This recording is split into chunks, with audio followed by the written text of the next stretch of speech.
अस्सलाम वालेकुम, this is Mohammad Tanzeel. हम जो टॉपिक फॉलो कर रहे हैं वो एरोबिक रिस्पायरेशन का पाथवे है और लास्ट वीडियो में हमने डिटेल में डिस्कस किया ग्लाइकोलाइसिस। याद रहे ग्लाइकोलाइसिस का जो रिएक्टेंट था वो एक मॉलिक्यूल था ग्लूकोज का, जिसकी ब्रेकडाउन के बाद टू मॉलिक्यूल्स ऑफ पायरोवेट हमें एंड प्रोडक्ट मिलता है ग्लाइकोलाइसिस का। ये जो पायरोवेट है ये 3 कार्बन कंपाउंड है और एरोबिक रिस्पायरेशन में जो सेकंड स्टेप है वो है oxidation of pyruvate. First step था glycolysis, second one is oxidation of pyruvate और third one is Krebs cycle. तो ये जो ऑक्सीडेशन ऑफ पायरोवेट है इसका दूसरा नाम है, it is also called link reaction. आप सबको पता है कि glycolysis take place inside the cytoplasm और ये जो क्रेब्स साइकिल है जिसको हम TCA साइकिल भी कहते हैं take place inside the mitochondria. तो ऑक्सीडेशन ऑफ पायरोवेट ये लिंक रिएक्शन है because it link pathway of aerobic respiration that occurs outside the mitochondria। ये वो तमाम पाथवे को लिंक कराता है जो outside the mitochondria take place होते हैं like glycolysis with that occurs inside the mitochondria, और वो पाथवे जो कि माइटोकॉन्ड्रिया के अंदर टेक प्लेस होता है जैसे कि TCA साइकिल जिसको हम क्रेब्स साइकिल भी कहते हैं। तो ये जो ऑक्सीडेशन ऑफ पायरोवेट है इसको हम लिंक रिएक्शन क्यों कहते हैं? बिकॉज ये लिंक कराता है ग्लाइकोलाइसिस को किसके साथ? TCA साइकिल के साथ। तो उसको हम कहते हैं oxidation of pyruvate. Oxidation of pyruvate कराने का सिर्फ और सिर्फ एक मकसद है, क्योंकि थर्ड स्टेप जो है वो क्रेब्स साइकिल का था और क्रेब्स साइकिल का जो रिएक्टेंट है इसको हम कहते हैं एसिटाइल को ए। जो रिएक्टेंट है क्रेब्स साइकिल का वो एसिटाइल को है। तो पायरोवेट जो हमें ग्लाइकोलाइसिस का एंड प्रोडक्ट मिला था उसकी ऑक्सीडेशन कराना लाजमी है ताकि आपको एसिटाइल को ए मिल जाए, और ये एसिटाइल को ही है जो आगे जाकर क्रेब्स साइकिल में क्या करेगा? फर्दर प्रोसीड करेगा। तो आप सबको जैसा कि पता है कि पायरोवेट एंड प्रोडक्ट है ग्लाइकोलाइसिस का, तो it produce inside the cytoplasm जिसको हम साइटोसोल कहते हैं।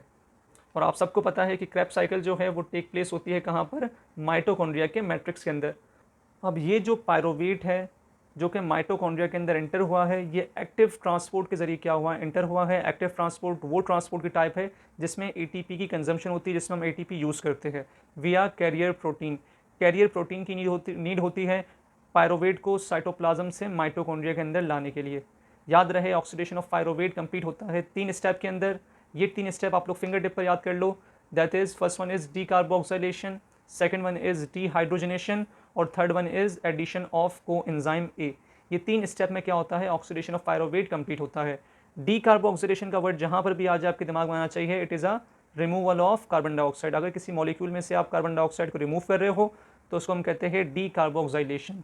और same to same removal of hydrogen की अगर हम बात करेंगे तो उसको हम डीहाइड्रोजनेशन कहते हैं जिसका दूसरा नाम है ऑक्सीडेशन। जब भी कभी हम हाइड्रोजन को रिमूव कराते हैं इसको हम डीहाइड्रोजनेशन या फिर ऑक्सीडेशन का नाम देते हैं। और थर्ड स्टेप बिल्कुल कॉमन है जिसमें हम कोएंजाइम ए को क्या करेंगे? ऐड कराएंगे। यहाँ पर मैंने डिटेल में इक्वेशन के जरिए क्या किया हुआ है? समअप करा हुआ है।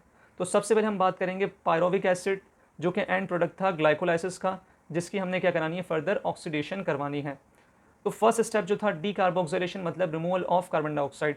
तो इस पायरोविक एसिड से जब कार्बन डाइऑक्साइड रिमूव होगा this is known as decarboxylation. तो यहाँ पर आप लोग देख सकते हो कि फर्स्ट प्रोसेस क्या हो गया? कंप्लीट हो गया है। जब पायरोविक एसिड से कार्बन डाइऑक्साइड रिमूव होगा तो ये जो पायरोविक एसिड था पहले 3 कार्बन कंपाउंड था।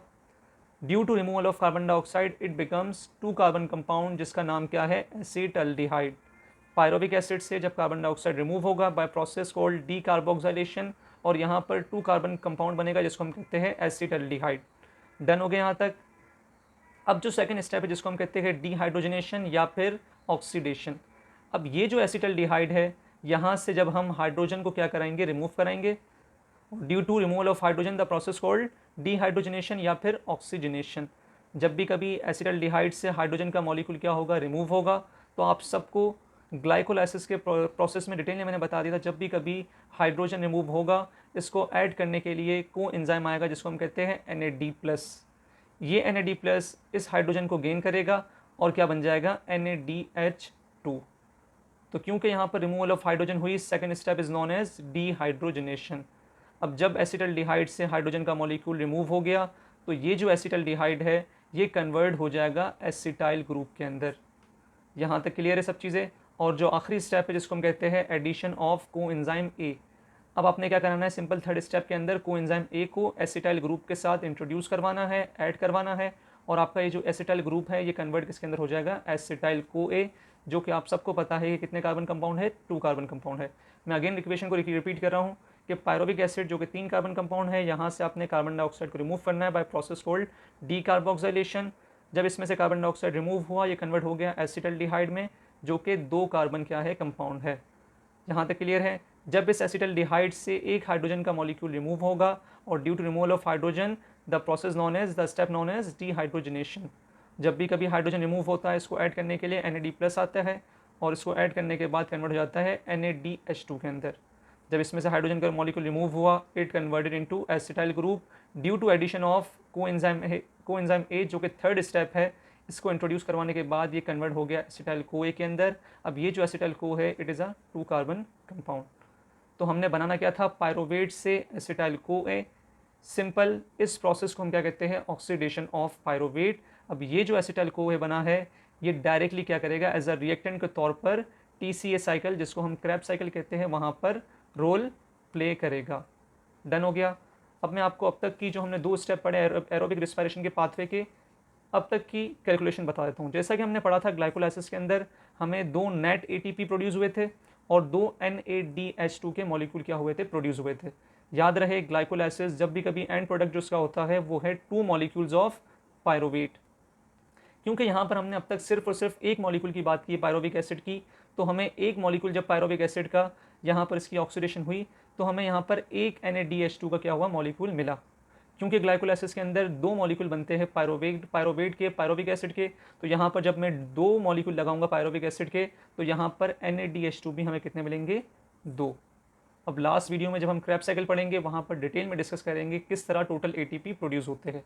अब तक याद रखो, ग्लाइकोलाइसिस में 2 ATP, 2 NADH2 और ऑक्सीडेशन ऑफ पायरोवेट में 2 NADH2 प्रोड्यूस हो रहे हैं।